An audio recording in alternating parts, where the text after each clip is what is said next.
When we look at the Japanese period, we of course tend to focus on big stuff, like the sugar mills, the rice exports.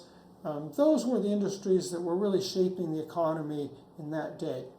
But it's also important to look at some of this smaller stuff because it shows how the Taiwanese businesses began their operations.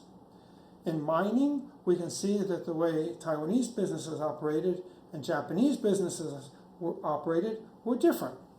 The Japanese tried to do things big scale, lots of capital, and so they concentrated more on trying to have an efficient organization.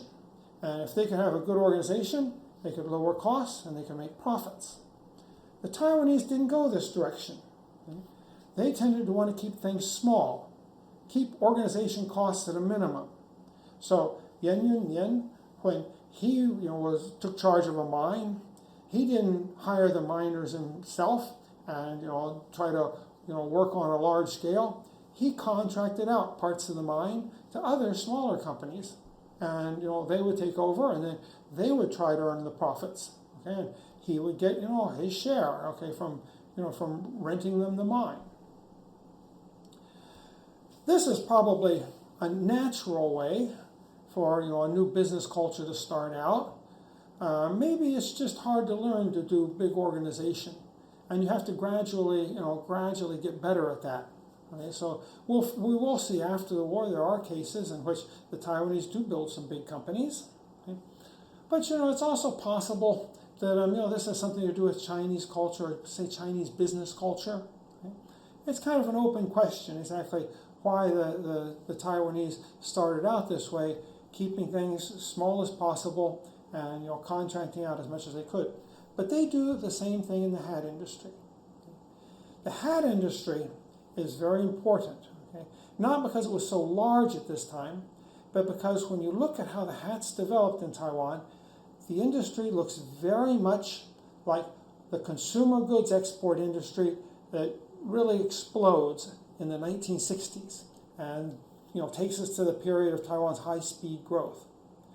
So the hat industry, which was Taiwan's first labor-intensive consumer goods export, it shows that, to a large extent, Taiwan had the comparative advantages necessary for doing what made them rich after World War II. Why didn't they do it during this period? And we'll deal with that a little bit more in later sections. But just to skip ahead real quickly, the simple answer is there wasn't international demand for that type of production, okay, before World War II.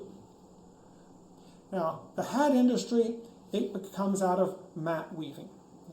And it begins with the Aborigines in Taiwan. There were Plains Aborigines living near the mouth of the Dajia River. They would go and they would pick the grasses out of the river. They would dry the grasses and use them to weave mats. And these mats were an export good. They would export them over to the mainland, and they were considered something of a luxury product. In the 1820s, about this time, an Aborigines woman begins cultivating the grass. It's called dajialin. And this, the grass that other people had just been picking out of the river, she starts growing it herself. And you don't just passively, grow these crops. Gradually, she selects the type of grass she thinks is best, and she plants more of that, so that the dajialin gradually changes over time. By 1900, when the Japanese are looking at this dajialin, they're trying to figure out what was the original grass it came from in the river there. They couldn't find anything. Okay? And probably that means that the Aborigines had changed the grass in their growing process through variation and selection, so that it had become, genetically, kind of a different species. The poor Chinese women originally didn't do weaving. In fact, I'm telling you that Chinese women didn't do a lot of weaving in Taiwan generally. They tended to do more agriculture. Manufactured goods were mainly imported into Taiwan. But there were poor Chinese women that, around 1850, they were learning the skill of mat weaving. So they could do it too and pick up a little extra money that way. Now, Plains Aborigines and Chinese don't always get along, and the Plains Aborigines are a minority. Eventually, they decide to pull up stakes, move inland. they moved to Puli in the Nantou area, where there's a lot of other Plains Aborigines concentrated. And so they leave. Now it's only the Chinese in the Dajia River area that are doing the weaving. This is the map of Taiwan, and where this weaving took place was right here in between Miaoli and Taichung. Okay, there's a river, the Dajia River kind of runs right through that area. Okay. That's the area that the Aborigines began to do mats, and the Taiwanese there learned from them. And then the Aborigines end up moving inland in the Nantou, the Puli area. They leave the mat weaving to the Chinese, since the Puli area no longer has this type of product. The Japanese take over Taiwan in 1895. Okay. Now, in 1895, in the West, the most popular hat was the Panama hat. Okay, that was something that all the stylish gentlemen were wearing. During the Meiji period, Japanese men, they wanted to dress like the Western men, okay, the same styles. But Panama hats were expensive. Panama hats aren't actually made in Panama. They're made out of Panama grass, and they come from Colombia and Ecuador. Okay? But when you look at the price of them, it's pretty high. Okay, most Japanese probably couldn't afford this type of hat. So what happens? Okay. In 1896, there's a Japanese administrator in the Miaoli area where these hats where the mats were made, and he shows the women in the area that do make the mats the hat, the Panama hat, and he says, "Can you do this? There's a market for this in Japan." Of course, his interest is, he figures, we want to get these Taiwanese people busy making money. If they're busy making money, they won't be busy revolting and giving me problems. Okay, so he wants to find something for them to do. Okay? Well, there's a woman named Hong Yuan who is accredited with being the first to successfully imitate this hat. Okay, later on, she becomes something of a minor celebrity, and she's taken around to a lot of the girls' schools in Taiwan, and she shows them the skills that she developed. But the women in the Dajia area, okay, where the Dajia River was, they began making these hats. This is kind of a picture of the women making the hats. Sometimes they just worked outside. Sometimes they might meet in a temple yard. Early on, they worked in kind of bigger groups because the older women had to teach the younger women how to do this hat. It wasn't common knowledge yet. As it becomes more and more common knowledge how to do the hats, then you see more people just working from home. Maybe there'd be 2 or 3 neighbor women that they make hats, and they might meet in one person's house and talk and do the hat making themselves. So what you see here is these little kind of households as factory setups where it's a putting out industry, and the women are working at home doing this. And this is later on what you'll see when they start making shoes and clothes. Much of the work is just putting out and is done at home. In 1906, they did a hat survey. This is a Taiko hat survey. Taiko here, that's just the Japanese for Dajia. So when they sold these hats in Japan, they called them Taiko hats. Okay, but in Taiwan here, we call it Dajia hats. It's made out of the Dajia lean grass. There was a Taiwanese Taiko Hat and Mat Corporation. Okay. It was, a number of businessmen got together, put their money together. It was the bigger company. It exported 200,000 hats. There was a couple smaller Taiwanese firms that, exported, 21 smaller Taiwanese firms that exported about 410,000 hats. Okay. There was still a couple Japanese buyers that would come through, okay, but very quickly the Japanese buyers were pretty much pushed out.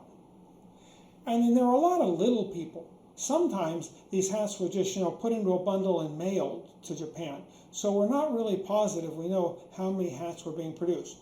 We know how many hats were going through kind of official channels, being inspected and being shipped out, as export goods. But there's probably other hats that were just being mailed into Japan.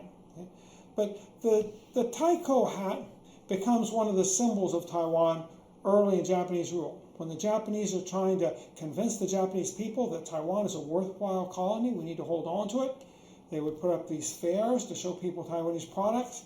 Of course, by far the most important Taiwanese product at the time was sugar, but they would always show the hats too. And they would try to sell these hats to the Japanese. A cheap imitation Panama hat that even maybe a lower middle class Japanese could buy. Okay, the industry doesn't stand still. Okay, the women work on these taiko hats, the dajalin hats. Okay?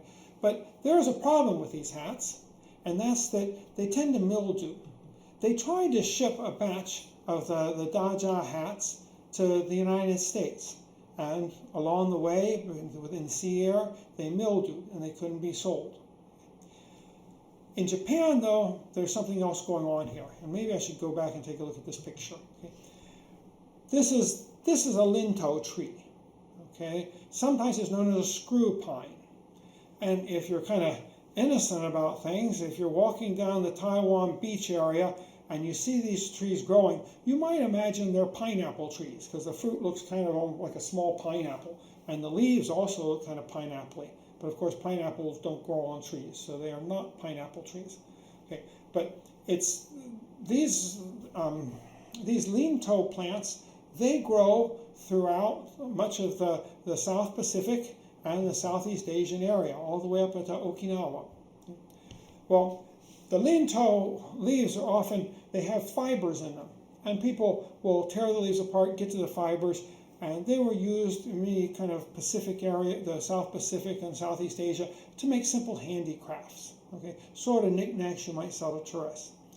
But around 1900, a Japanese invents a bleaching process where he can take these fibers, he bleaches them, and they become soft, and they become easy to weave, and they become, so they're not just something you weave into kind of a rough, crude product that maybe a tourist would buy. Now you can weave them into something much more useful.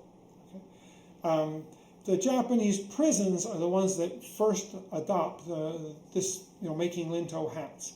This was in 1902. There was a Japanese prison warden. He decides to put the prisoners to work making hats with these bleached linto leaves, and it's successful.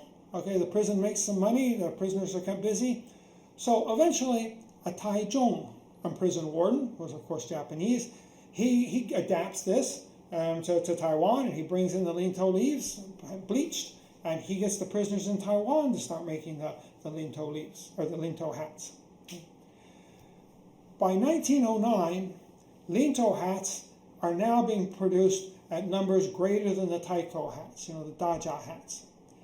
And now what's happening is that prisoners are not the most important producers of the hats. The prisoners start making them, but prisoners just do this grudgingly. Other people outside of prison, they see this hat, they say, we can make this. This is a better hat than the dajalin in many ways, the taiko hat. So Taiwanese start making these hats. 20,000 were made by prisoners in 1909. 400,000 were made by free women. And now, if you're making hats in 1909, you're more likely to be making a linto hat than you are a taiko hat. And one of the good things about the linto hat is it doesn't mildew.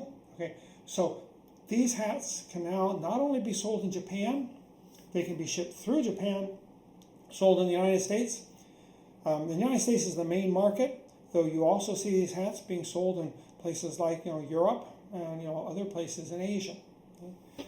By 1913, there's 2.2 million hats being exported from Japan to places like the United States, and probably at least half these hats are made in Taiwan. So there's hats also coming out of Okinawa. I'll talk about that in a second. Excuse me. Yeah. Linto hats then are very successful. And they take off. Millions are now being sold abroad in the West. Okay, but in 1915, a Kobe paper mill invents weaving paper, and sometimes he would put different sorts of things in this paper, different, to make it very tough. Okay, but now you have something like an artificial linto leaf you can use to make hats. And during World War I, the bleach used for linto becomes very expensive. This sort of chemicals are being used for other things in the war. You can't hardly get hold of them. And so now everybody starts switching to the paper. Okay, weaving papers, the Japanese would call it paper maru. By 1918, toward the end of the war, Taiwan now produces less than 20,000 lintou hats, over 3 million paper hats. Okay, so there's been a huge changeover. And the paper gets better and better. So after the war, when the bleach becomes cheaper again, nobody really wants to go back. Okay? So now on, you use paper. The paper keeps improving, and also you can vary it. For new style hats. Okay, it has a lot more flexibility. Okay, than lintou leaves or the daijia. So this is how the hat industry begins in Taiwan. Okay? And one thing is it goes through several stages. Okay? One thing that's happening throughout this period, up until the end of the war, is that you're still just making one standard Panama hat. Okay, the only thing that's changing is originally the Panama hat was made out of daijia grass. Then it's made out of lintou leaves, okay, screw pine leaves, and then it's made from this paper maru, the paper strips. So the first Taiwan labor-intensive consumer goods industry has now got started. In the next section, I want to look at how it develops, and particularly, I want to look at the big competition between Taiwan and Okinawa.